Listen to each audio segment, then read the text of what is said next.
73મું પદ આવી ગયું છે. હવે સમાધાન શરૂ થાય છે. કૃપાળુ દેવને નમસ્કાર કરું છું.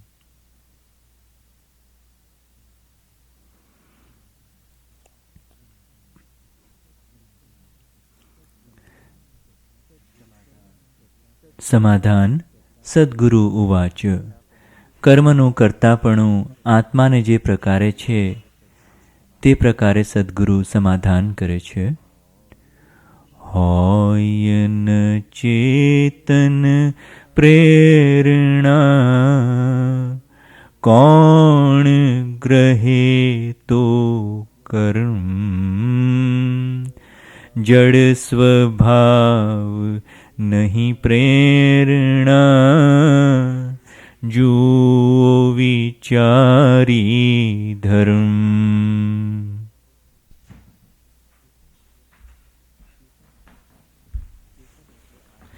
ચેતન એટલે આત્માની પ્રેરણારૂપ પ્રવૃત્તિ ન હોય તો કર્મને કોણ ગ્રહણ કરે? જડનો સ્વભાવ પ્રેરણા નથી. જડ અને ચેતન બેયના ધર્મ વિચારી જુઓ. જો ચેતનની પ્રેરણા ન હોય તો કર્મ કોણ ગ્રહણ કરે? પ્રેરણાપણે ગ્રહણ કરાવવા રૂપ સ્વભાવ જડનો છે જ નહીં. અને એમ હોય તો ઘટ પટ આદિ પણ ક્રોધાદિ ભાવમાં પરિણમવા જોઈએ અને કર્મના ગ્રહણ કરતા હોવા જોઈએ, પણ તેવો અનુભવ તો કોઈને ક્યારેય પણ થતો નથી. જેથી ચેતન એટલે જીવ કર્મ ગ્રહણ કરે છે એમ સિદ્ધ થાય છે અને તે માટે કર્મનો કર્તા કહીએ છીએ.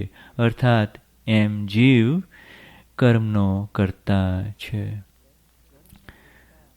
કર્મના કર્તા કર્મ કેમ કહેવાય? કર્મના કર્તા કર્મ કહેવાય કે કેમ તેનું પણ સમાધાન આથી થશે કે જડ કર્મમાં પ્રેરણારૂપ ધર્મ નહીં હોવાથી તે રીતે ગ્રહણ કરવાને અસમર્થ છે અને કર્મનું કરવાપણું જીવને છે, કેમ કે તેને વિશે પ્રેરણા શક્તિ છે. જો ચેતન કરતું નથી થતા તો કર્મ તેથી સહજ સ્વભાવ નહીં તેમજ નહીં જીવ ધર્મ. આત્મા જો કર્મનો કરતા નથી, આત્મા જો કર્મ કરતો નથી તો તે થતા નથી. તેથી સહજ સ્વભાવે એટલે અનાયાસે તે થાય એમ કહેવું ઘટતું નથી. તેમજ તે જીવનો ધર્મ પણ નહીં, કેમ કે સ્વભાવનો નાશ થાય નહીં અને આત્મા ન કરે તો કર્મ થાય નહીં, એટલે એ ભાવ ટળી શકે છે. માટે તે આત્માનો સ્વાભાવિક ધર્મ નથી. કેવળ હોત અસંગ જો ભાસત તને ન કેમ અસંગ છે પરમાર્થથી પણ નિજ ભાને તેમ. કેવળ જો અસંગ હોત અર્થાત ક્યારે પણ તેને કર્મનું કરવાપણું ન હોત તો તને પોતાને તે આત્મા પ્રથમથી કેમ ન ભાસત? પરમાર્થથી તે આત્મા અસંગ છે, પણ તે તો જ્યારે સ્વરૂપનું ભાન થાય ત્યારે. 76. કરતા ઈશ્વર કોઈ નહીં, ઈશ્વર શુદ્ધ સ્વભાવ અથવા પ્રેરક તે ગણીએ ઈશ્વર દોષ પ્રભાવ. 77. જગતનો અથવા જીવોના કર્મનો ઈશ્વર કરતા કોઈ છે નહીં. શુદ્ધ આત્મ સ્વભાવ જેનો થયો છે તે ઈશ્વર છે અને તેને જો પ્રેરક એટલે કર્મ કરતા ગણીએ તો તેને દોષનો પ્રભાવ થયો ગણાવવો જોઈએ. માટે ઈશ્વરની પ્રેરણા જીવના કર્મ કરવામાં પણ કહેવાય નહીં. હવે તમે અનાયાસથી તે કર્મો થતા હોય એમ કહ્યું તે વિચારીએ. અનાયાસ એટલે શું? આત્માએ નહીં ચિંતવેલું, અથવા આત્માનું કંઈ પણ કર્તૃત્વ છતાં પ્રવર્તેલું નહીં, અથવા ઈશ્વરાદિ કોઈ કર્મ વળગાડી દે તેથી થયેલું, અથવા પ્રકૃતિ પરાણે વળગે તેથી થયેલું. એવા મુખ્ય 4 વિકલ્પથી અનાયસ કરતાપણું વિચારવા યોગ્ય છે. પ્રથમ વિકલ્પ આત્માએ નહીં ચિંતવેલું એવો છે. જો તેમ થતું હોય તો કર્મનું ગ્રહવાપણું રહેતું જ નથી, અને જ્યાં ગ્રહવાપણું રહે નહીં ત્યાં કર્મનું હોવાપણું સંભવતું નથી, અને જીવ તો પ્રત્યક્ષ ચિંતન કરે છે અને ગ્રહણ આગ્રહણ કરે છે એમ અનુભવ થાય છે. જેમાં તે કોઈ રીતે પ્રવર્તતો જ નથી તેવા ક્રોધ આદિ ભાવ તેને સંપ્રાપ્ત થતા જ નથી. તેથી એમ જણાય છે કે નહીં ચિંતવેલા અથવા આત્માથી નહીં પ્રવર્તેલા એવા કર્મોનું ગ્રહણ તેને થવા યોગ્ય નથી. એટલે એ બંને પ્રકારે અનાયાસ કર્મનું ગ્રહણ સિદ્ધ થતું નથી. ત્રીજો પ્રકાર, ઈશ્વરાદિ કોઈ કર્મ વળગાડી દે તેથી અનાયાસ કર્મનું ગ્રહણ થાય છે એમ કહીએ તો તે ઘટતું નથી. પ્રથમ તો ઈશ્વરનું સ્વરૂપ નિર્ધારવું ઘટે છે, અને એ પ્રસંગ પણ વિશેષ સમજવા યોગ્ય છે. તથાપિ અત્રે ઈશ્વર કે વિષ્ણુ આદિ કર્તાનો કોઈ રીતે સ્વીકાર કરી લઈએ છીએ અને તે પર વિચાર કરીએ છીએ. જો ઈશ્વર આદિ કર્મના વળગાડનાર હોય તો તે જીવ નામનો વચ્ચે કોઈ પણ પદાર્થ રહ્યો નહીં, કેમ કે પ્રેરણાદિ ધર્મે કરીને તેનું અસ્તિત્વ સમજાતું હતું. તે પ્રેરણાદિ તો ઈશ્વરકૃત ઠર્યા અથવા ઈશ્વરના ગુણ ઠર્યા, તો પછી બાકી જીવનું સ્વરૂપ શું રહ્યું કે તેને જીવ એટલે આત્મા કહીએ. એટલે કર્મ ઈશ્વર પ્રેરિત નહીં પણ આત્માના પોતાના જ કરેલા હોવા યોગ્ય છે. તેમ ચોથો વિકલ્પ પ્રકૃત્યાદિ પરાણે વળગવાથી કર્મ થતા હોય તે વિકલ્પ પણ યથાર્થ નથી, કેમ કે પ્રકૃત્યાદિ જડ છે. પ્રકૃતિ જડ છે, તેને આત્મા ગ્રહણ ન કરે તો તે શી રીતે વળગવા યોગ્ય છે? અથવા દ્રવ્ય કર્મનું બીજું નામ પ્રકૃતિ છે. એટલે કર્મનું કરતાપણું કર્મને જ કહેવા બરાબર થયું. તે તો પૂર્વે નિષેધી દેખાડ્યું છે. પ્રકૃતિ નહીં તો અંતસ્કરણાદિ કર્મ ગ્રહણ કરે તેથી આત્મામાં કરતાપણું વળગે છે એમ કહીએ તો તે પણ એકાંતે સિદ્ધ નથી. અંતસ્કરણાદિ પણ ચેતનની પ્રેરણા વિના અંતસ્કરણાદિ રૂપે પ્રથમ ઠરે જ ક્યાંથી? ચેતન જે કર્મ વળગણાનું મનન કરવા અવલંબન લે છે તે અંતસ્કરણ છે. જો ચેતન મનન કરે નહીં તો કંઈ તે વળગણામાં મનન કરવાનો ધર્મ નથી, તે તો માત્ર જડ છે. ચેતનની પ્રેરણાથી ચેતન તેને અવલંબીને કંઈ ગ્રહણ કરે છે, તેથી તેના વિશે કર્તાપણું આરોપાય છે, પણ મુખ્યપણે તે ચેતન કર્મનો કર્તા છે.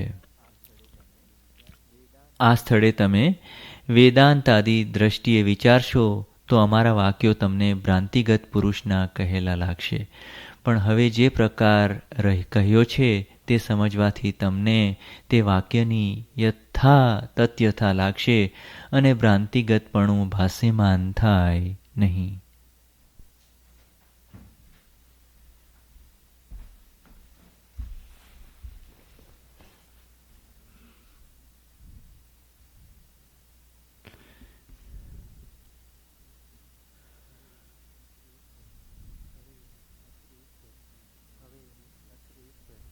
હવે અત્રે એક પ્રશ્ન થવા યોગ્ય છે, અને તમે પણ તે પ્રશ્ન કર્યું છે કે જો કર્મનું કરતાપણું આત્માને માનીએ તો આત્માનો તે ધર્મ ઠરે, અને જેનો ધર્મ હોય તે ક્યારેય પણ ઉચ્છેદ થવા યોગ્ય નથી, અર્થાત તેનાથી કેવળ ભિન્ન પડી શકવા યોગ્ય નથી.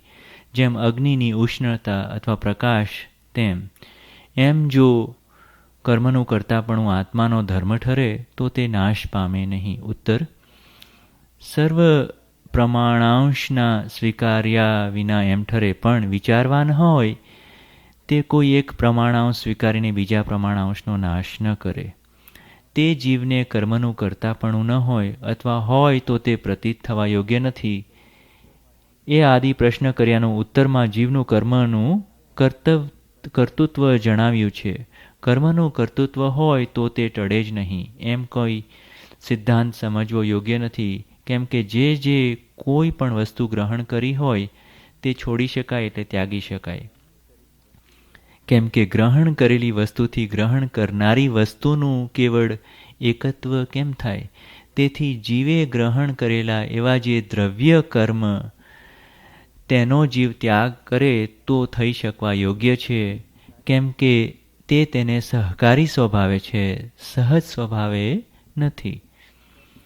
અને તે કર્મને મેં તમને અનાદિ બ્રહ્મ કહ્યો છે, અર્થાત તે કર્મનું કરતાપણું અજ્ઞાનથી પ્રતિપાદન કર્યું છે. તેથી પણ તે નિવૃત્ત થવા યોગ્ય છે, એમ સાથે સમજવું ઘટે છે.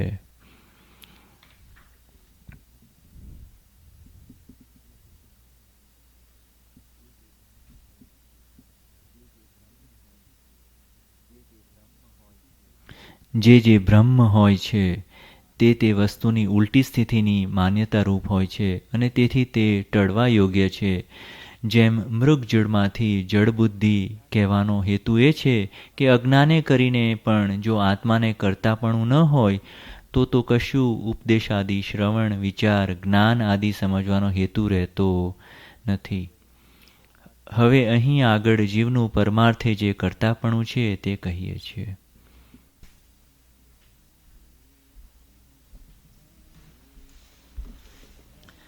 ચેતન જો નિજ ભાનમાં કરતા આપ સ્વભાવ, વર્તે નહીં નિજ ભાનમાં કરતા કર્મ પ્રભાવ. 78. આત્મા જો પોતાના શુદ્ધ ચૈતન્ય આદિ સ્વભાવમાં વર્તે તો તે પોતાના તે જ સ્વભાવનો કરતા છે, અર્થાત તે જ સ્વરૂપમાં પરિણમિત છે. અને તે શુદ્ધ ચૈતન્ય આદિ સ્વભાવના ભાનમાં વર્તતો ન હોય તો કર્મભાવનો કરતા છે. ફરીવાર, આત્મા જો પોતાના શુદ્ધ ચૈતન્ય આદિ સ્વભાવમાં વર્તે તો તે પોતાના તે જ સ્વભાવનો કરતા છે, અર્થાત તે જ સ્વરૂપમાં પરિણમિત છે. અને તે શુદ્ધ ચૈતન્ય આદિ સ્વભાવના ભાનમાં વર્તતો ન હોય તો ત્યારે તે કર્મભાવનો કરતા છે. પોતાના સ્વરૂપના ભાનમાં આત્મા પોતાના સ્વભાવનો એટલે ચૈતન્ય આદિ સ્વભાવનો જ કરતા છે, અન્ય કોઈ પણ કર્મ આદિનો કરતા નથી. અને આત્મા જ્યારે પોતાના સ્વરૂપના ભાનમાં વર્તે નહીં ત્યારે કર્મના પ્રભાવનો કરતા કહ્યો છે. પરમાર્થે તો જીવ અક્રિય છે એમ વેદાંતાદિનું નિરૂપણ છે, અને જીન પ્રવચનમાં પણ સિદ્ધ એટલે શુદ્ધાત્માનું અક્રિયપણું છે એમ નિરૂપણ કર્યું છે. છતાં અમે આત્માને શુદ્ધાવસ્થામાં કરતા હોવાથી સક્રિય કહ્યો એવો સંદેહ અત્રે થવા યોગ્ય છે. તે સંદેહ આ પ્રકારે શમાવા યોગ્ય છે. શુદ્ધાત્મા પરયોગનો, પરભાવનો અને વિભાવનો ત્યાં કરતા નથી, માટે અક્રિય કહેવા યોગ્ય છે. પણ ચૈતન્ય આદિ સ્વભાવનો પણ આત્મા કરતા નથી એમ જો કહીએ તો પછી તેનું કંઈ પણ સ્વરૂપ ન રહે. શુદ્ધાત્માને યોગ ક્રિયા નહીં હોવાથી તે અક્રિય છે, પણ સ્વાભાવિક ચૈતન્ય આદિ સ્વભાવરૂપ ક્રિયા હોવાથી તે સક્રિય છે. ચૈતન્યાત્મપણું આત્માને સ્વાભાવિક હોવાથી તેમાં આત્માનું પરિણમવું તે એકાત્મપણે જ છે, અને તેથી પરમાર્થ નહીંથી સક્રિય એવું વિશેષણ ત્યાં પણ આત્માને આપી શકાય નહીં. નિજ સ્વભાવમાં પરિણમવારૂપ સક્રિયતાથી નિજ સ્વભાવનું કરતાપણું શુદ્ધાત્માને છે. તેથી કેવળ શુદ્ધ સ્વધર્મ હોવાથી એકાત્મપણે પરિણમે છે. તેથી અક્રિય કહેતા પણ દોષ નથી. જે વિચારે અક્રિયતા નિરૂપણ કરી છે તે વિચારના પરમાર્થને ગ્રહીને અક્રિયતા કહેતા કશો દોષ નથી. શંકા છે. શિષ્ય ઉવાચ, તે કર્મનું ભોગતાપણું જીવને નહીં હોય? એમ શિષ્ય કહે છે.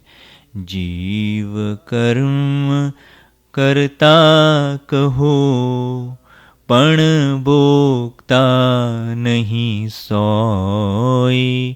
શું સમજે જડ કર્મ કે ફળ પરિણામી હોય?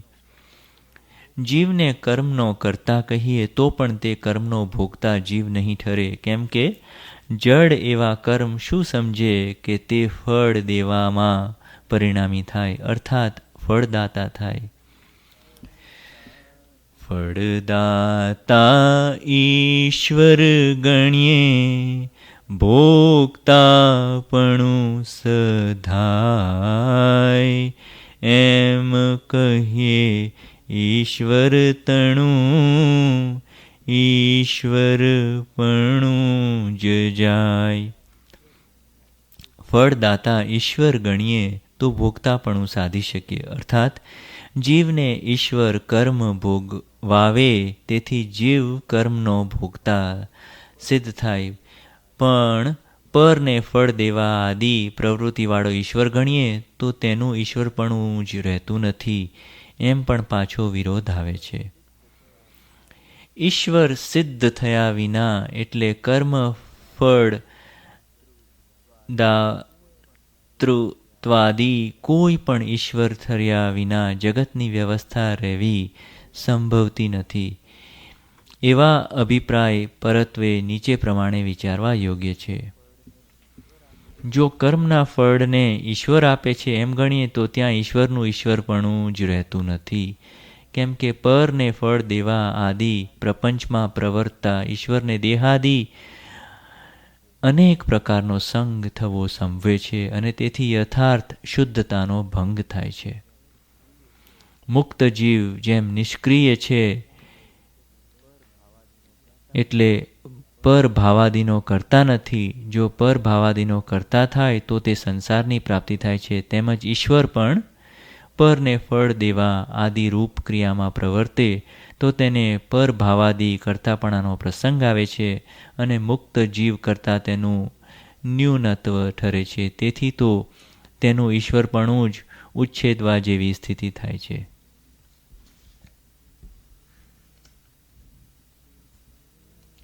અને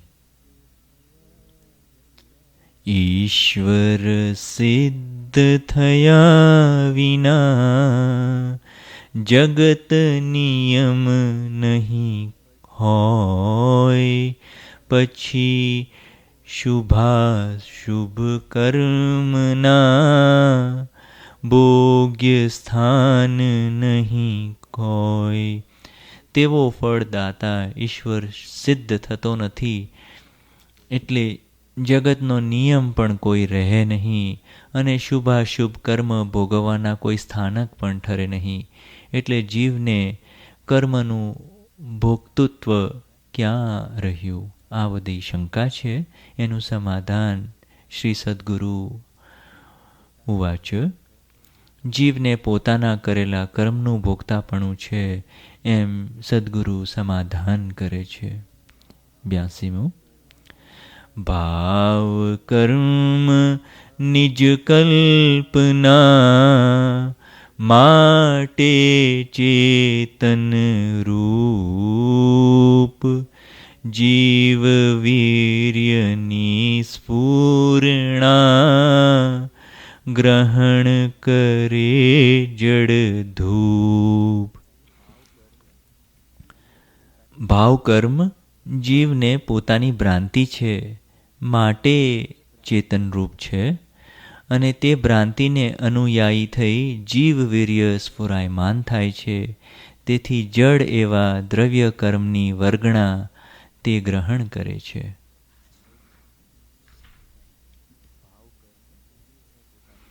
ભાવકર્મ જીવને પોતાની ભ્રાંતિ છે માટે ચેતનરૂપ છે અને તે ભ્રાંતિને અનુયાયી થઈ જીવ વીર્ય સ્ફુરાયમાન થાય છે. તેથી જડ એવા દ્રવ્ય કર્મની વર્ગણા તે ગ્રહણ કરે છે. કર્મ જડ છે તો તે શું સમજે કે આ જીવને આ રીતે મારે ફળ આપવું અથવા તે સ્વરૂપે પરિણમવું. માટે જીવ કર્મનો ભોગતા થવો સંભવતો નથી. એ આશંકાનું સમાધાન નીચેથી થશે. જીવ પોતાના સ્વરૂપના અજ્ઞાનથી કર્મનો કરતા છે. જીવ પોતાના સ્વરૂપના અજ્ઞાનથી કર્મનો કરતા છે. તે અજ્ઞાન તે ચેતનરૂપ છે અર્થાત જીવની પોતાની કલ્પના છે અને તે કલ્પનાને અનુસરીને તેના વીર્ય સ્વભાવની સ્ફૂર્તિ થાય છે અથવા તેનું સામર્થ્ય તદનુયાયીપણે પરિણમે છે અને તેથી જડની ધૂપ એટલે દ્રવ્ય કર્મરૂપ પૂતગલની વર્ગણાને તે ગ્રહણ કરે છે. ઝેર સુધા સમજે નહીં જીવ ખાય ફળ થાય એમ શુભાશુભ કર્મનું ભોગતાપણું જણાય. 83. ઝેર અને અમૃત પોતે જાણતા નથી કે અમારે આ જીવને ફળ આપવાનું છે, તો પણ જે જીવ ખાય છે તેને તે ફળ થાય છે. એમ શુભાશુભ કર્મ આ જીવને આ ફળ આપવું છે એમ જાણતા નથી, તો પણ ગ્રહણ કરનાર જીવ ઝેર અમૃતના પરિણામની રીતે ફળ પામે છે. ઝેર અને અમૃત પોતે જાણતા નથી કે અમારે આ જીવને ફળ આપવું છે, તો પણ જે જીવ ખાય છે તેને તે ફળ થાય છે. એમ શુભ અશુભ કર્મ આ જીવને આ ફળ આપવું છે એમ જાણતા નથી, તો પણ ગ્રહણ કરનાર જીવ ઝેર અમૃતના પરિણામની રીતે ફળ પામે છે. ઝેર અને અમૃત પોતે એમ સમજતા નથી કે અમારે ખાનારને મૃત્યુ અથવા દીર્ઘાયુષ્યતા થાય છે, પણ સ્વભાવે તેને ગ્રહણ કરનાર પ્રત્યે જેમ તેનું પરિણામ થાય છે તેમ જીવમાં શુભાશુભ કર્મ પણ પરિણમે છે અને ફળ સન્મુખ થાય છે. એમ જીવને કર્મનું ભોગતાપણું સમજાય છે. એક રાંક ને એક નૃપ એ આદિ જે ભેદ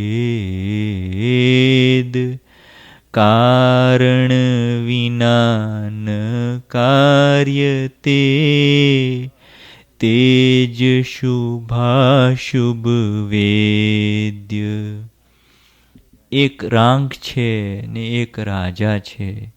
એ આદિ શબ્દથી નીચપણું, ઊંચપણું, કુરૂપપણું, સ્વરૂપપણું એમ ઘણું વિચિત્રપણું છે. અને એવો જે ભેદ રહે છે તે સર્વને સમાનતા નથી, તે જ શુભાશુભ કર્મનું ભોગતાપણું છે એમ સિદ્ધ કરે છે. કેમ કે કારણ વિના કાર્યની ઉત્પત્તિ થતી નથી. તે શુભાશુભ કર્મનું ફળ ન થતું હોય તો એક રાંક અને એક રાજા એ આદિ જે ભેદ છે તે ન થવા જોઈએ.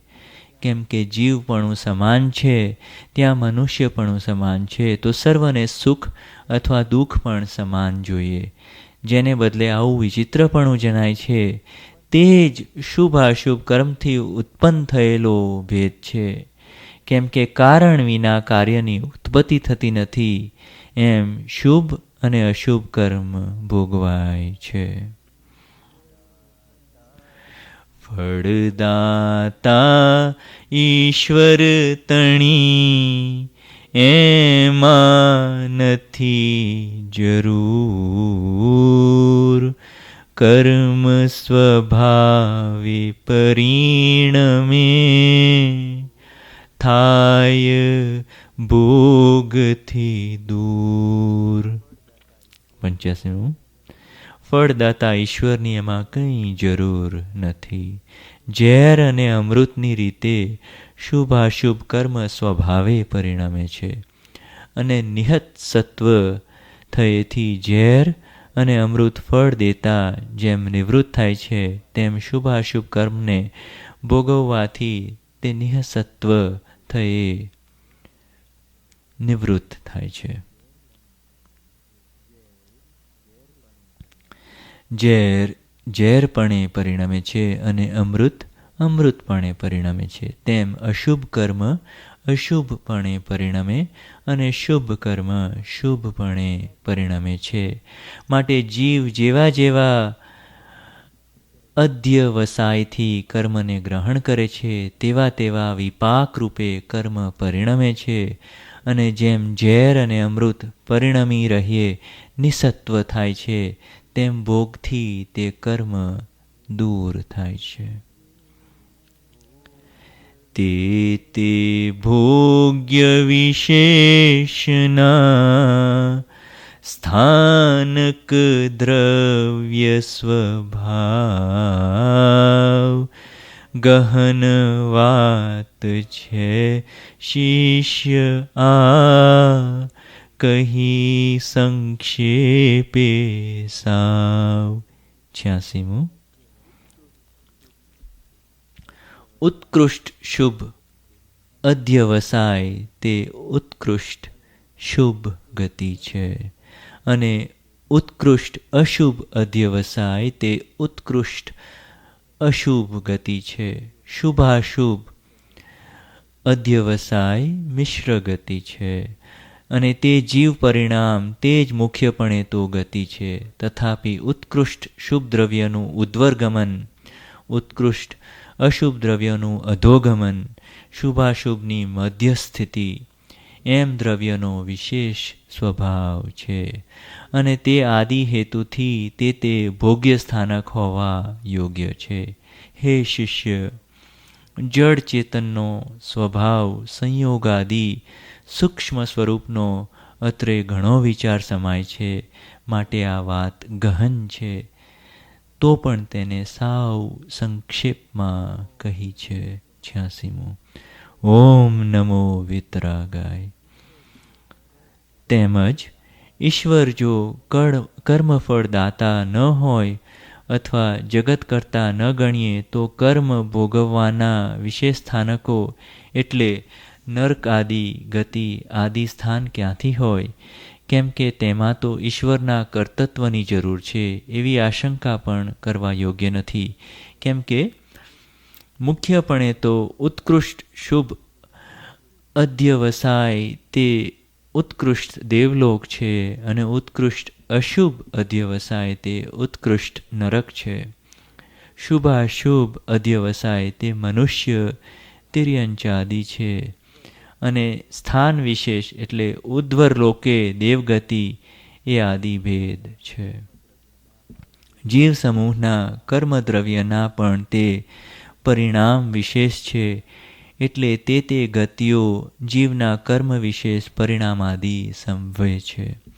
આ વાત ઘણી ગહન છે, કેમ કે અચિંત્ય એવું જીવ વીર્ય, અચિંત્ય એવું પૂદગલ સામર્થ્ય એના સંયોગ વિશેષથી લોક પરિણમે છે. તેનો વિચાર કરવા માટે ઘણો વિસ્તાર કહેવો જોઈએ, પણ અત્ર તો મુખ્ય કરીને આત્મા કર્મનો ભોગતા છે એટલો લક્ષ કરાવવાનો હોવાથી સાવ સંક્ષેપે આ પ્રસંગ કહ્યો છે. શંકા આવે છે. શિષ્ય ઉવાચ, જીવનો તો કર્મથી મોક્ષ નથી એમ શિષ્ય કહે છે. કરતા ભોગતા જીવ હો પણ તેનો નહીં મોક્ષ, વિત્યો કાળ અનંત પણ વર્તમાન છે દોષ.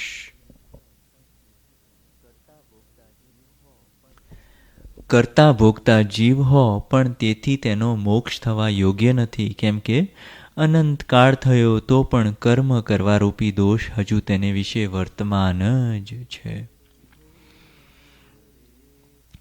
શુભ કરે ફળ ભોગવે દેવાદી ગતિમાય, અશુભ કરે નરકાદી ફળ કર્મ રહિત ન ક્યાંય. શુભ કર્મ કરે તો તેથી દેવાદી ગતિમાં તેનું શુભ ફળ ભોગવે, અને અશુભ કર્મ કરે તો નરકાદી ગતિને વિશે તેનું અશુભ ફળ ભોગવે, પણ જીવ કર્મરહિત કોઈ સ્થળે હોય નહીં. 88. આનું સમાધાન શ્રી સદ્ગુરુ ઉવાચ, તે કર્મથી જીવનો મોક્ષ થઈ શકે છે એમ સદ્ગુરુ સમાધાન કરે છે. જેમ શુભાશુભ કર્મ પદ જાણ્યા સફળ પ્રમાણ, તેમ નિવૃત્તિ સફળતા માટે મોક્ષ સુજાણ. 89. જેમ શુભાશુભ કર્મપદ તે જીવના કરવાથી તે થતા જાણ્યા અને તેથી તેનું ભોગતાપણું જાણ્યું, તેમ નહીં કરવાથી અથવા તે કર્મ નિવૃત્તિ કરવાથી તે નિવૃત્તિ પણ થવા યોગ્ય છે, માટે તે નિવૃત્તિનું પણ સફળપણું છે. અર્થાત જેમ તે શુભાશુભ કર્મ અફળ જતા નથી, તેમ તેની નિવૃત્તિ પણ અફળ જવા યોગ્ય નથી, માટે તે નિવૃત્તિરૂપ મોક્ષ છે એમ હે વિચક્ષણ તું વિચાર. વિત્યો કાળ અનંત તે કર્મ શુભાશુભ ભાવ, તેહ શુભાશુભ છેદતા ઉપજે મોક્ષ સ્વભાવ. કર્મ સહિત અનંત કાળ વીત્યો, તે શુભાશુભ કર્મ પ્રત્યેની જીવની આસક્તિને લીધે વીત્યો, પણ તેના પર ઉદાસીન થવાથી તે કર્મ ફળ છેદાય અને તેથી મોક્ષ સ્વભાવ પ્રગટ થાય. 90. દેહાદિક સંયોગનો આત્યંતિક વિયોગ, સિદ્ધ મોક્ષ શાશ્વત પદે નિજ અનંત સુખ ભોગ. 91. દેહાદિ સંયોગનો અનુક્રમે વિયોગ તો થયા કરે છે, પણ તે પાછો ગ્રહણ ન થાય તે રીતે વિયોગ કરવામાં આવે તો સિદ્ધ સ્વરૂપ મોક્ષ સ્વભાવ પ્રગટે અને શાશ્વત પદે અનંત આત્માનંદ ભોગવાય.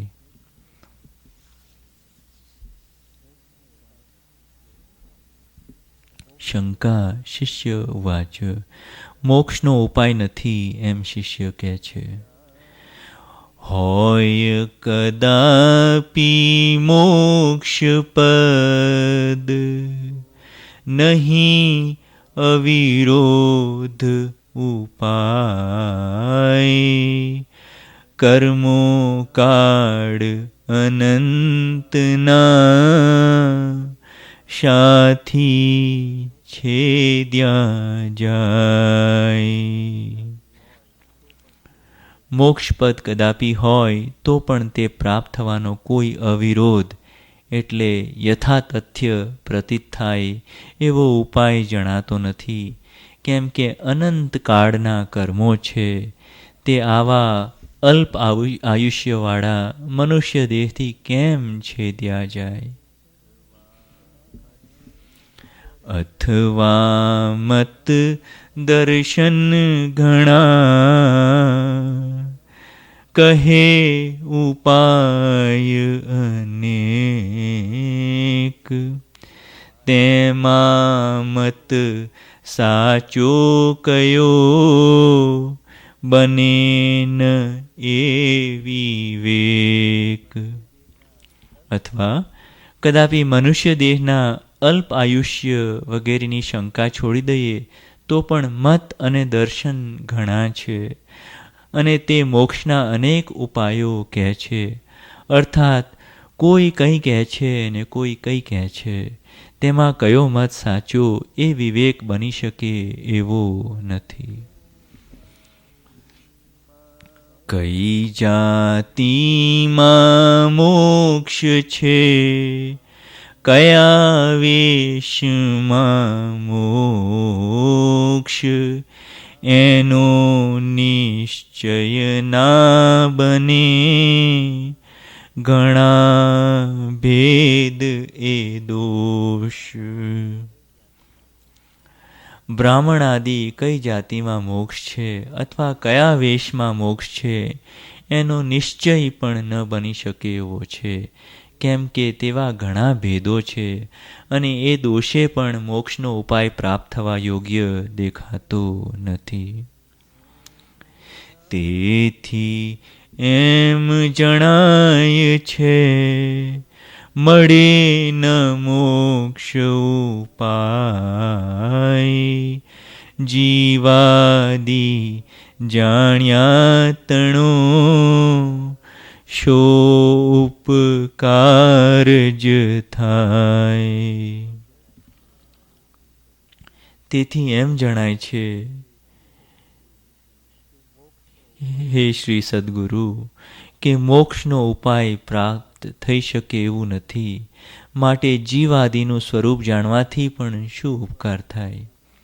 અર્થાત જે પદને અર્થે જાણવા જોઈએ તે પદનો ઉપાય પ્રાપ્ત થવો અશક્ય દેખાય છે. પાંચે ઉત્તરથી થયું સમાધાન સર્વાંગ, સમજુ મોક્ષ ઉપાય તો ઉદય ઉદય સદભાગ્ય. આપે પાંચે ઉત્તર કહ્યા, તેથી સર્વાંગ એટલે બધી રીતે મારી શંકાનું સમાધાન થયું છે.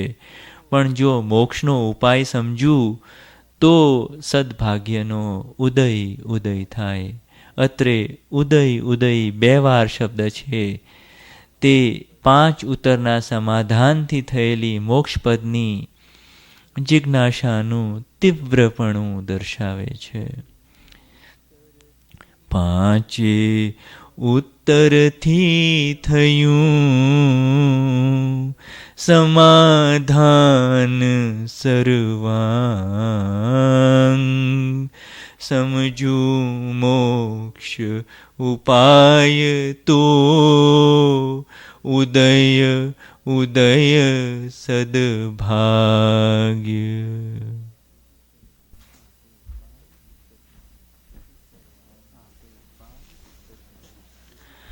આપે 5 ઉત્તર કહ્યા, તેથી સર્વાંગ એટલે બધી રીતે મારી શંકાનું સમાધાન થયું છે.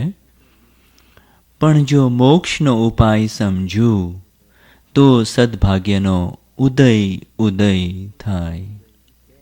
અત્રે ઉદય ઉદય 2 વાર શબ્દ છે. તે 5 ઉત્તરના સમાધાનથી થયેલી મોક્ષપદની જિજ્ઞાસાનું તીવ્રપણું દર્શાવે છે. આ 96મી ગાથા પૂરી થઈ. હવે સમાધાન આવે છે. શ્રી સદ્ગુરુ ઉવાચ. મોક્ષનો ઉપાય છે એમ પરમ કૃપાળુ સર્વજ્ઞ સદ્ગુરુ સમાધાન કરે છે.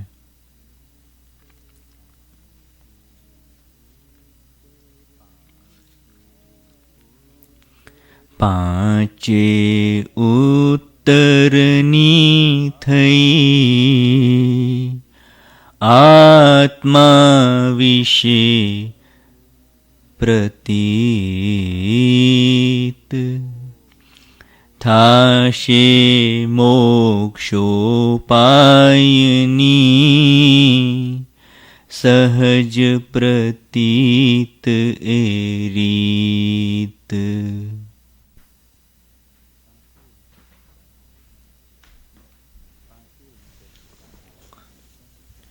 પાંચે ઉત્તરની તારા આત્માને વિશે પ્રતીતિ થઈ છે તો મોક્ષના ઉપાયની પણ એ જ રીતે તને સહજમાં પ્રતીતિ થશે. અત્રે થશે અને સહજ એ 2 શબ્દ સદ્ગુરુએ કહ્યા છે. તે જેને પાંચે પદની શંકા નિવૃત્ત થઈ છે તેને મોક્ષોપાય સમજવો કંઈ કઠણ જ નથી એમ દર્શાવવા તથા શિષ્યનું વિશેષ જિજ્ઞાસુપણું જાણી અવશ્ય તેને મોક્ષોપાય પરિણમશે એમ ભાસવાથી તે વચન કહ્યા છે. એમ સદ્ગુરુના વચનનો આશય છે.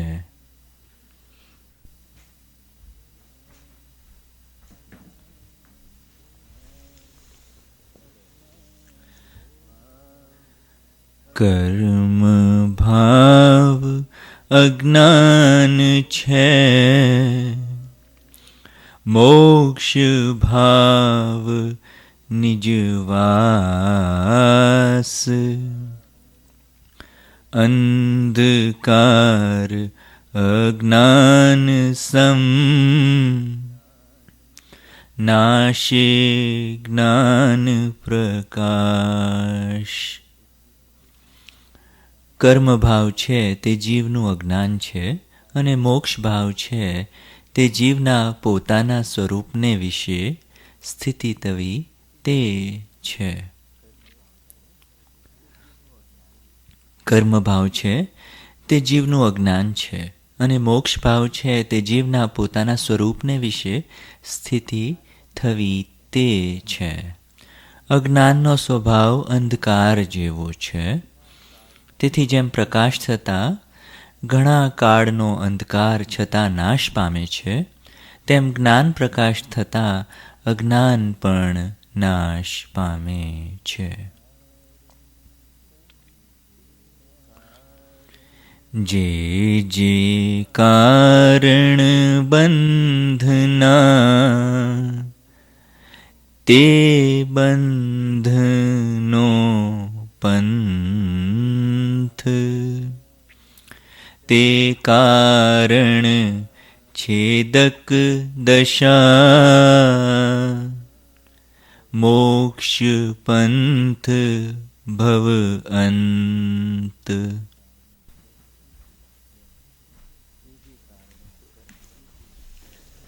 જે જે કારણો કર્મબંધના છે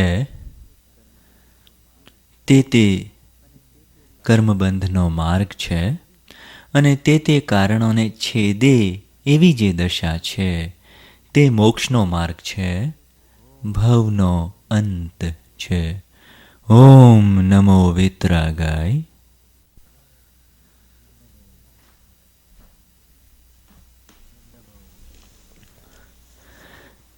નમો અરિહંતાણમ, નમો સિદ્ધાણમ, નમો આયરિયાણમ, નમો વત્સાયાણમ, नमो लोये सव्व साहुणम्।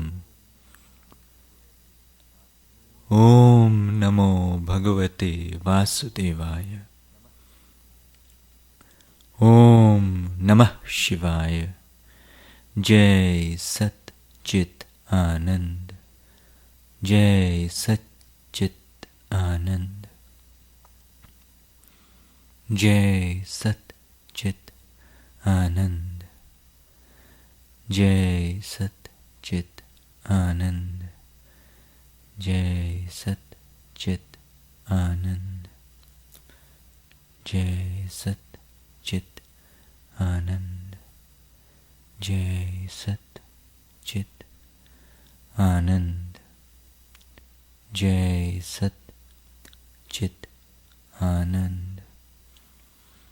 जय सच्चित आनंद। जय सच्चित आनंद। जय सच्चित आनंद। दादा भगवानना असीम जय जयकार हो।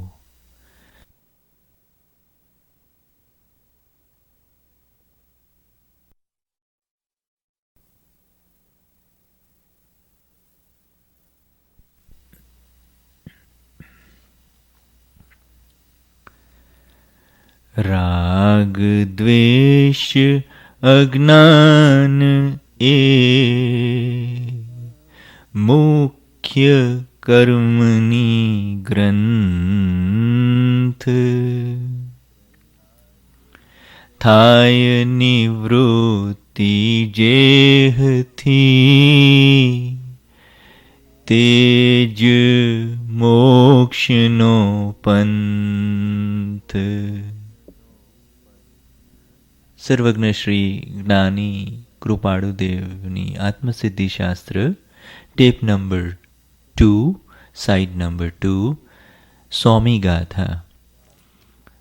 રાગ દ્વેષ અને અજ્ઞાન એનું એકત્વ એ કર્મની મુખ્ય ગાંઠ છે, અર્થાત એ વિના કર્મનો બંધ ના થાય। તેની જેથી નિવૃત્તિ થાય તે જ મોક્ષનો માર્ગ છે।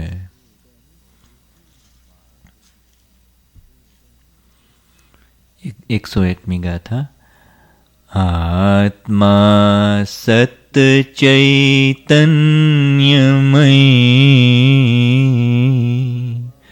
સર્વાભાસ રહિત જેથી કેવળ પામીએ મોક્ષ પંથ તે રીત।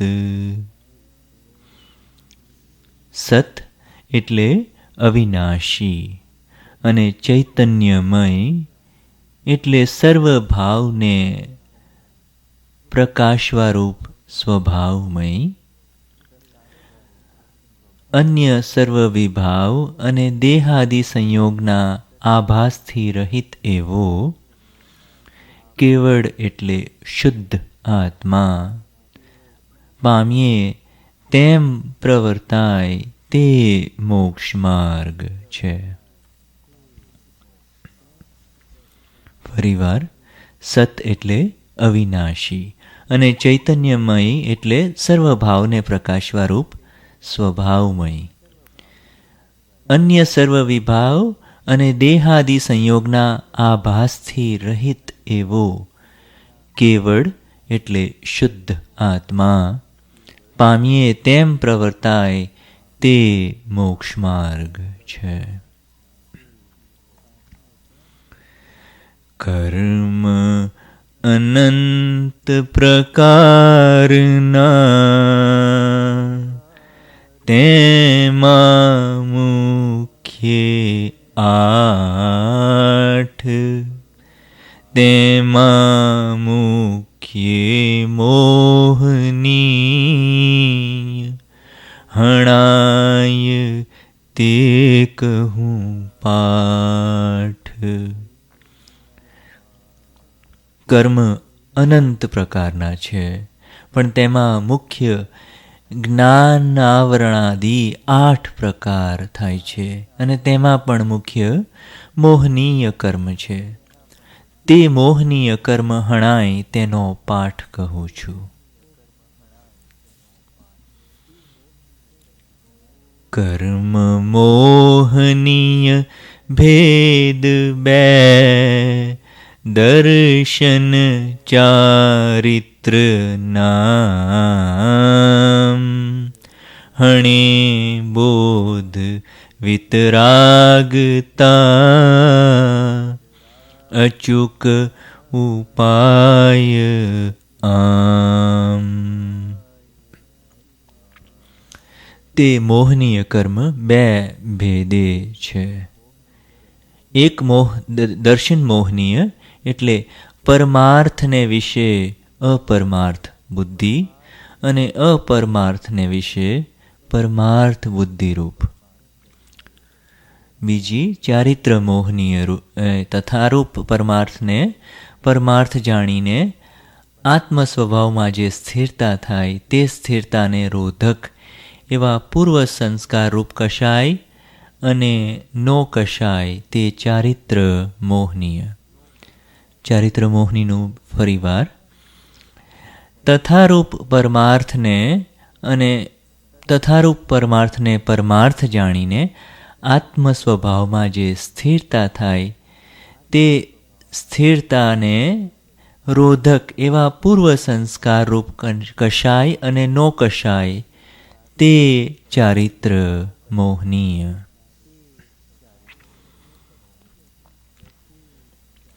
દર્શન મોહનીને આત્મબોધ અને ચારિત્ર મોહનીને વિતરાગપણું નાશ કરે છે. દર્શન મોહનીને આત્મબોધ અને ચારિત્ર મોહનીને વિતરાગપણું નાશ કરે છે. આમ તેના અચૂક ઉપાય છે, કેમ કે મિથ્યાબોધ તે દર્શન મોહનીય છે. તેનો પ્રતિપક્ષ સત્યાત્મબોધ છે, અને ચારિત્ર મોહની રાગાદિક પરિણામરૂપ છે. તેનો પ્રતિપક્ષ વિતરાગ ભાવ છે. એટલે અંધકાર જેમ પ્રકાશ થવાથી નાશ પામે છે, તે તેનો અચૂક ઉપાય છે, તેમ બોધ અને વિતરાગતા દર્શન મોહનીય અને ચારિત્ર મોહની રૂપ અંધકાર ટાળવામાં પ્રકાશ સ્વરૂપ છે, માટે તે તેનો અચૂક ઉપાય છે.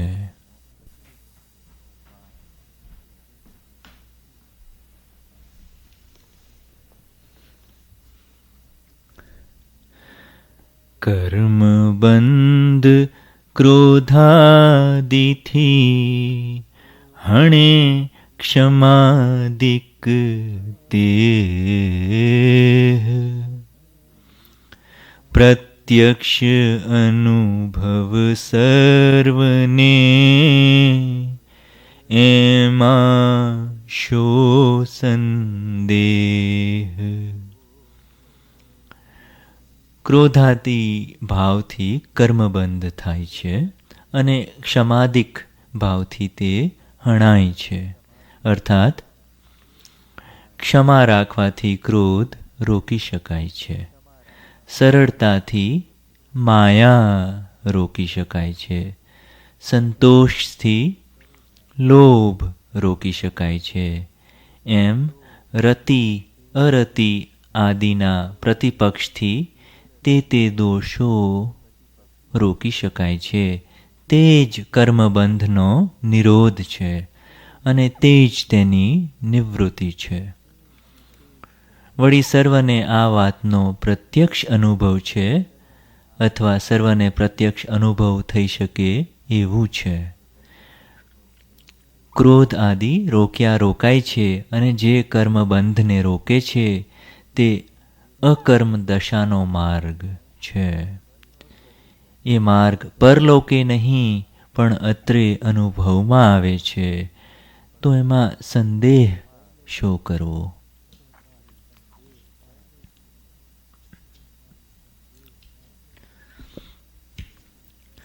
છોડી મત દર્શન તનો આગ્રહ તેમ વિકલ્પ કહ્યો માર્ગ આસાદશે જન્મ તેના અલ્પ. ફરીવાર. છોડી મત દર્શન તણો આગ્રહ તેમ વિકલ્પ કહ્યો માર્ગ આસાધશે જન્મ તેના અલ્પ. આ મારો મત છે માટે મારે વળગી જ રહેવું, અથવા આ મારું દર્શન છે માટે ગમે તેમ મારે તે સિદ્ધ કરવું, એવો આગ્રહ અથવા એવા વિકલ્પને છોડીને આ જે માર્ગ કહ્યો છે તે સાધશે તેના અલ્પ જન્મ જાણવા.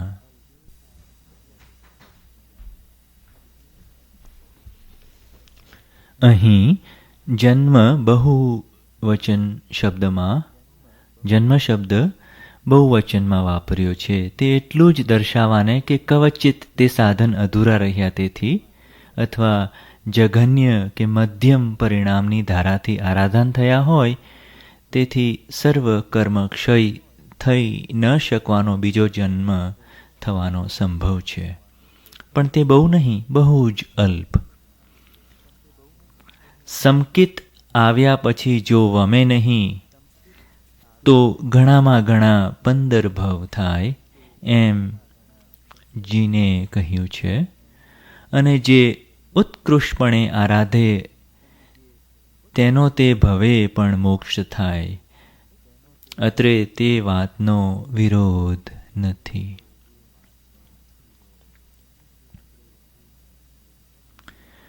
ષટપદના ષટ પ્રશ્ન તે પૂછ્યા કરી વિચાર.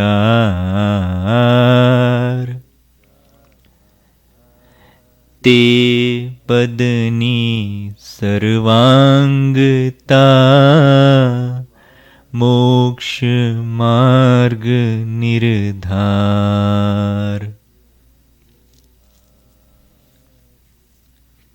હે શિષ્ય, તે 6 પદના 6 પ્રશ્નોનો વિચાર કરીને પૂછ્યા છે અને તે પદની સર્વાંગતામાં મોક્ષ માર્ગ છે એમ નિશ્ચય કર. અર્થાત એમાંનું કોઈ પણ પદ એકાંતે કે અવિચારથી ઉત્પાદતા મોક્ષ માર્ગ સિદ્ધ થતો નથી.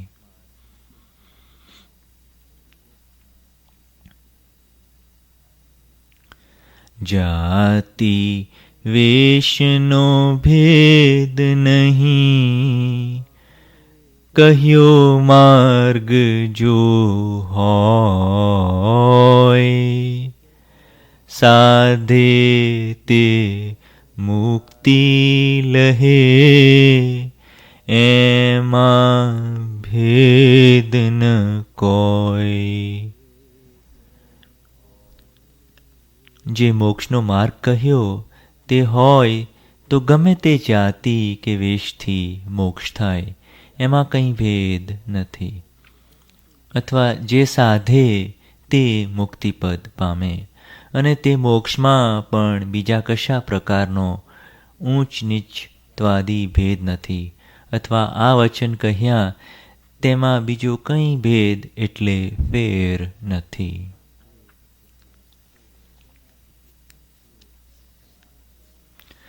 કશાયની ઉપશાંતતા, માત્ર મોક્ષ અભિલાષ. ભવે ખેદ અંતર દયા તે કહીએ જિજ્ઞાસ. ક્રોધ આદિ કશાય જેના પાતળા પડ્યા છે, માત્ર આત્માને વિશે મોક્ષ થવા સિવાય બીજી કોઈ ઈચ્છા નથી અને સંસારના ભોગ પ્રત્યે ઉદાસીનતા વર્તે છે, તેમજ પ્રાણી પર અંતરથી દયા વર્તે છે, તે જીવને મોક્ષ માર્ગનો જિજ્ઞાસુ કહીએ, અર્થાત તે માર્ગ પામવા યોગ્ય કહીએ. 108મું સૂત્ર. તે જિજ્ઞાસુ જીવને થાય સદગુરુ બોધ, તો પામે સમકીતને વર્તે અંતર શોધ. તે જિજ્ઞાસુ જીવને જો સદ્ગુરુનો ઉપદેશ પ્રાપ્ત થાય તો તે સમકિતને પામે અને અંતરની શોધમાં વર્તે.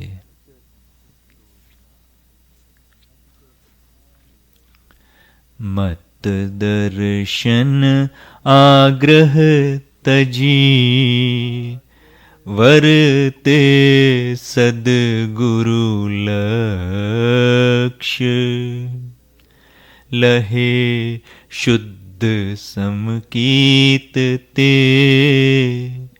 જેમાં ભેદ ન પક્ષ. મત અને દર્શનનો આગ્રહ છોડી દઈ જે સદ્ગુરુ લક્ષ્યને વર્તે તે શુદ્ધ સમકિતને પામે કે જેમાં ભેદ તથા પક્ષ નથી.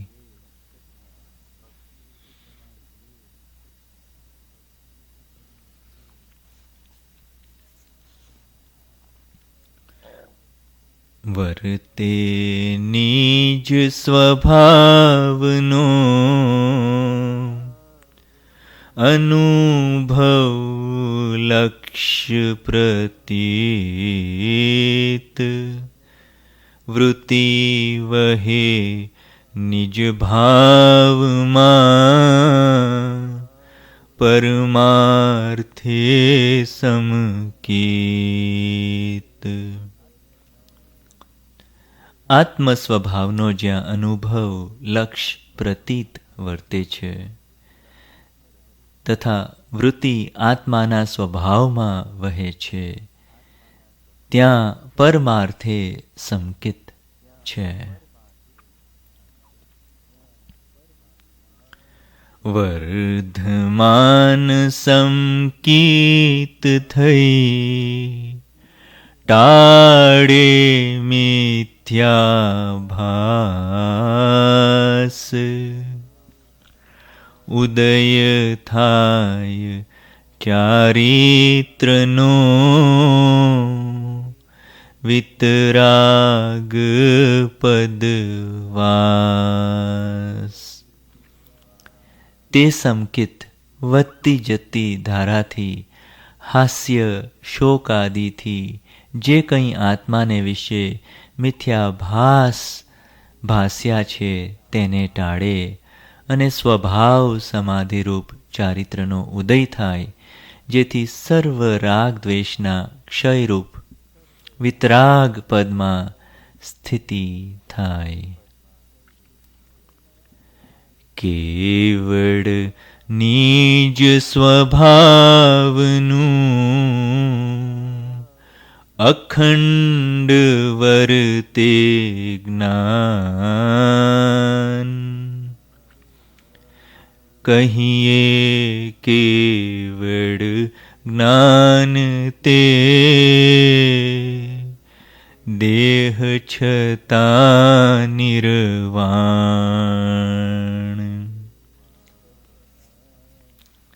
સર્વ આભાસ રહિત આત્મ સ્વભાવનું જ્યાં અખંડ એટલે ક્યારે પણ ખંડિત ન થાય, મંદ ન થાય, નાશ ના પામે, એવું જ્ઞાન વર્તે તેને કેવળ જ્ઞાન કહીએ છીએ.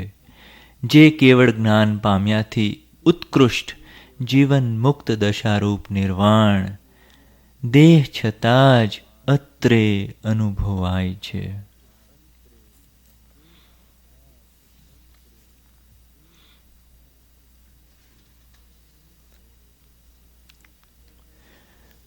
કોટી વર્ષનું સ્વપ્ન પણ જાગૃત થતા શમાય, તેમ વિભાવ અનાદિનો જ્ઞાન થતા દૂર થાય.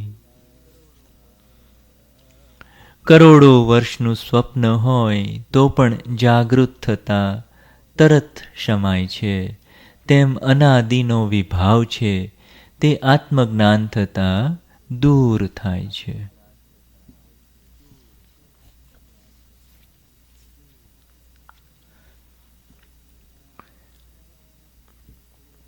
છૂટે દેહાધ્યાસ તો નહીં કરતા તું કર્મ, નહીં ભોગતા તું તેહનો, એ જ ધર્મનો મર્મ. હે શિષ્ય, દેહમાં જે આત્મતા મનાય છે અને તેને લીધે સ્ત્રી પુત્રાદિ સર્વમાં અહમ મમત્વપણું વર્તે છે, તે આત્મતા જો આત્મામાં જ મનાય અને તે દેહાધ્યાસ એટલે દેહમાં આત્મબુદ્ધિ તથા આત્મામાં દેહ બુદ્ધિ છે તે છૂટે તો તું કર્મનો કરતા પણ નથી અને ભોગતા પણ નથી, અને એ જ ધર્મનો મર્મ છે. એ જ ધર્મથી મોક્ષ છે, તું છો મોક્ષ સ્વરૂપ. અનંત દર્શન જ્ઞાન તું અવ્યાબાદ સ્વરૂપ. એ જ ધર્મથી મોક્ષ છે અને તું જ મોક્ષ સ્વરૂપ છે. એ જ ધર્મથી મોક્ષ છે અને તું જ મોક્ષ સ્વરૂપ છો, અર્થાત શુદ્ધ આત્મપદ એ જ મોક્ષ છે. તું અનંત જ્ઞાન દર્શન તથા અવ્યાબાદ સુખ સ્વરૂપ છો.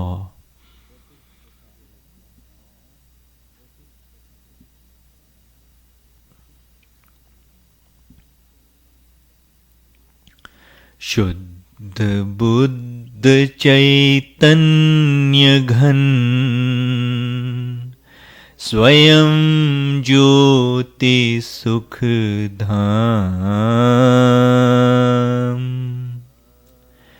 બીજું કહીએ કેટલું, કર વિચાર તો પામ. તું દેહાદિક સર્વ પદાર્થથી જુદો છે. કોઈમાં આત્મદ્રવ્ય ભળતું નથી, કોઈ તેમાં ભળતું નથી. દ્રવ્યે દ્રવ્ય પરમાર્થથી સદાય ભિન્ન છે. માટે તું શુદ્ધ છો, બોધ સ્વરૂપ છો, ચૈતન્ય પ્રદેશાત્મક છો. સ્વયં જ્યોતિ એટલે કોઈ પણ તને પ્રકાશતું નથી. સ્વભાવે જ તું પ્રકાશ સ્વરૂપ છો અને અવ્યાબાદ સુખનું ધામ છો. બીજું કેટલું કહીએ અથવા ઘણું શું કહેવું. ટૂંકામાં એટલું જ કહીએ છીએ, જો વિચાર કર તો તે પદને પામીશ. નિશ્ચય સર્વે જ્ઞાનીનો આવી અત્ર સમાય. ધરી મૌનતા એમ કહી સહજ સમાધિમાં.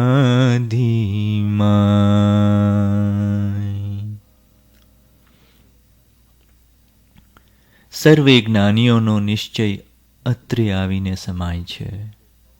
એમ કહીને સદ્ગુરુ મૌનતા ધરીને સહજ સમાધિમાં સ્થિત થયા, અર્થાત વાણી યોગની અપ્રવૃત્તિ કરી. જય સચ્ચિદાનંદ,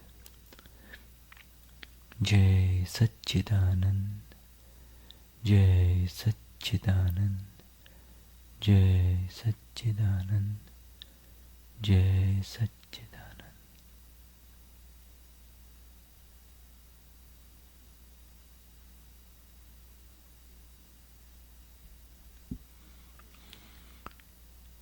शिष्य बोध बीज प्राप्ति कथन. शिष्य बोध बीज प्राप्ति कथन. સદગુરુના ઉપદેશથી આવ્યું અપૂર્વ ભાન. નિજ પદ નિજ માહી લહ્યું, દૂર થયું અજ્ઞાન. શિષ્યને સદ્ગુરુના ઉપદેશથી અપૂર્વ એટલે પૂર્વે કોઈ દિવસ નહીં આવેલું એવું ભાન આવ્યું અને તેને પોતાનું સ્વરૂપ, પોતાને વિશે યથા તથ્ય ભાસ્યું અને દેહાત્મ બુદ્ધિરૂપ અજ્ઞાન દૂર થયું. ભાસ્યું નિજ સ્વરૂપ તે શુદ્ધ ચેતના રૂપ. અજર અમર અવિનાશીને દેહાતીત સ્વરૂપ.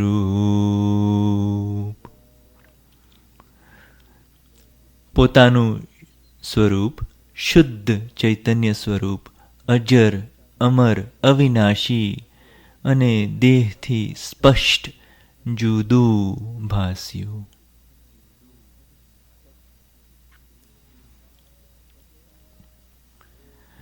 કરતા ભોગતા કર્મનો વિભાવ વર્તે જ્યાં, વૃત્તિ વહી નિજ ભાવમાં થયો અકર્તા ત્યાં. જ્યાં વિભાવ એટલે મિથ્યાત્વ વર્તે છે ત્યાં મુખ્ય નયથી કર્મનું કર્તાપણું અને ભોગતાપણું છે. આત્મ સ્વભાવમાં વૃત્તિ વહી તેથી અકર્તા થયો.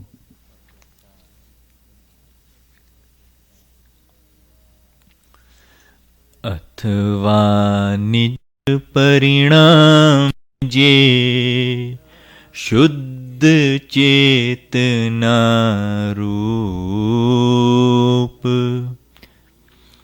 કરતા ભોગતા તેહનો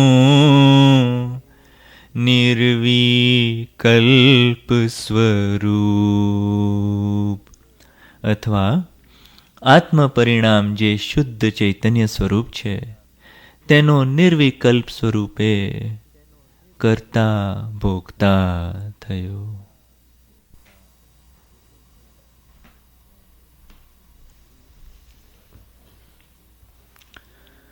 મોક્ષ કહ્યો નિજ શુદ્ધતા,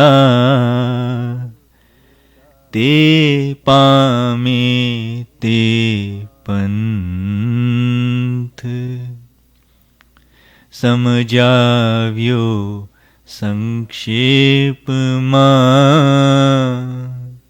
સકળ માર્ગ નિર્ગ્રંથ. આત્માનું શુદ્ધ પદ છે તે મોક્ષ છે, અને જેથી તે પમાય તે તેનો માર્ગ છે. શ્રી સદ્ગુરુએ કૃપા કરીને નિર્ગ્રંથનો સર્વ માર્ગ સમજાવ્યો. 124. અહો અહો શ્રી સદ્ગુરુ, કરુણા સિંધુ અપાર. આપામર પર પ્રભુ કર્યો, અહો અહો ઉપકાર.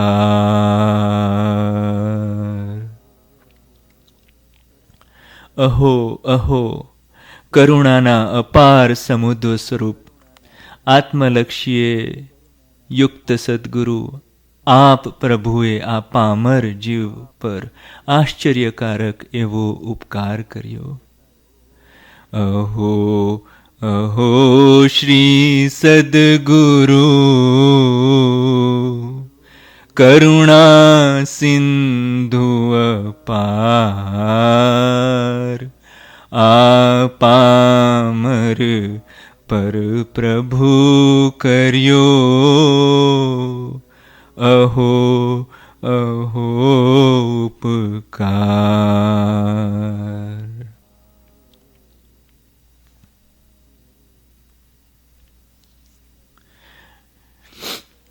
શું પ્રભુ ચરણ કને ધરું, આત્માથી સૌહીન. તે તો પ્રભુએ આપ્યો, વર્તું ચરણાધીન.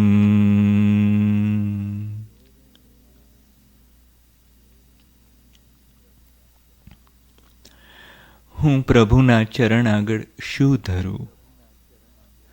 સદ્ગુરુ તો પરમ નિષ્કામ છે, એક નિષ્કામ કરુણાથી માત્ર ઉપદેશના દાતા છે. પણ શિષ્ય ધર્મે આ વચન કહ્યું છે, જે જે જગતમાં પદાર્થ છે તે સૌ આત્માની અપેક્ષાએ નિર્મૂલ્ય જેવા છે. તે આત્મા તો જેણે આપ્યો, તેના ચરણ સમીપે હું બીજું શું ધરું? એક પ્રભુના ચરણને આધીન વર્તું એટલું માત્ર ઉપચારથી કહેવાને સમર્થ છું.